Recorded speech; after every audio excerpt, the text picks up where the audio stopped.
Ethan Moore of Wellington is on the cutting edge of modern technology in the farming business.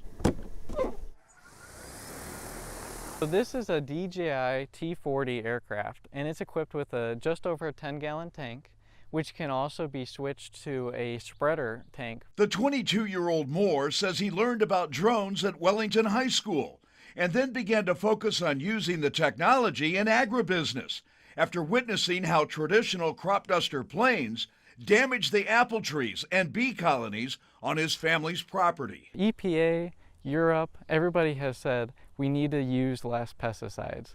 We need to protect our planet, we need to protect our environment. What's cool about the software on board is that once the tank's empty, the drone knows that it's empty and it turns around and flies back to where it took off from so that we can refill it. Ethan Moore, who is also a nurse in the ICU at Mercy Medical Center in Lorain, says the design of the drone is ideal for dusting crops. You see the propellers, so when they fly over the field, it's pushing the pesticides down into the crop canopy, and it's overturning leaves so that the pesticide can really adhere to all the surfaces of the crop.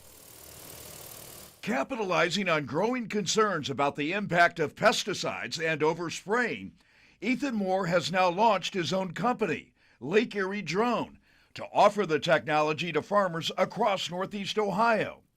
And he had to clear a number of regulatory obstacles to get his drone license. The FAA is very serious about safety, and because this drone is over 55 pounds, it's more aircraft than drone in the eyes of the FAA. Ethan Moore says he plans to eventually use the camera technology on the drone to identify areas of farm fields that need to be sprayed, which will cut down on the amount of chemicals that he needs to use. In some cases, so-called spot spraying has cut the use of pesticides in a field by more than 60%.